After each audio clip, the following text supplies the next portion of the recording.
મિત્રો ટેકનિકલ આયુર ગુરુના આપ સૌને નમસ્કાર।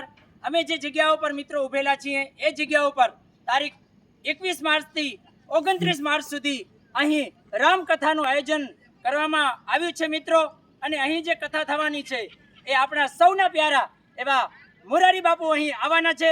તો આવો આપણે આગળની ડિટેલ છે એ આપણે જાણશું। સૌપ્રથમ આપણું નામ જણાવશો?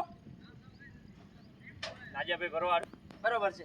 તો રાજાભાઈ ભરવાડ, તમે જણાવશો કે આ જે મંડપ છે અને એનું જે યજમાન કરતા છે એ કોણ છે? આ રામકથાના યજમાન પરિવાર તરીકે ધીરેશ મંજી દબેશિયા પરિવાર વતી આ કથાનું આયોજન કરવામાં આવ્યું છે। ઓકે, ધન્યવાદ। નમસ્કાર અશોકભાઈ, આવી જાઓ। અશોકભાઈ, અહીંનું જે આયોજન જે સમિતિ છે એ કોણ કોણ છે?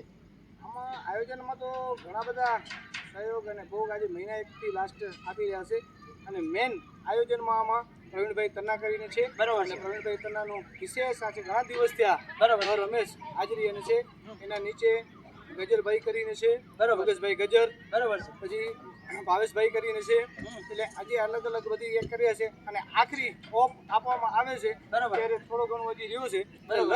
લગભગ આવતીકાલ બપોર સુધી થઈ જાય ખરો એમ એવા સ્વયંસેવકોની બહુ હાજરી છે હા। અને ઘણી બધી એની અલગ અલગ ટીમ પણ નિમાણ્યું છે કે બરોબર। શું કરવો કેમ કરવો। પ્રવીણભાઈ તના હેઠળ અને દબાસિયા પરિવાર હેઠળ જેનું સહયોગ રહેશે બરોબર। એનું ભગવાનથી સારું કામ કરી અને જય શ્રી રામ। હા, અશોકભાઈ, એક પ્રશ્ન છે કે આ કઈ તારીખે ચાલુ થશે ને કઈ તારીખ કથા પૂર્ણ હવે થવાની છે? 21 તારીખના બપોર પછી થશે હા, અને 22 તારીખથી રેગ્યુલર 10 વાગ્યાથી કરી અને 1 વાગ્યાનો સમય છે। બરોબર છે।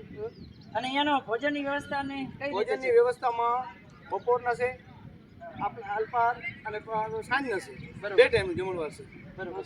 સવારનો નાસ્તો અહીં અને સવારમાં નાસ્તો છે। સવાર નાસ્તો અહીં 7 થી 9 જનરલનું તાળા છે। અચ્છા, બરોબર। એક મિનિટ, જરાક ઇન્ફોર્મેશન તમે પણ આપી દો। કોઈ પણ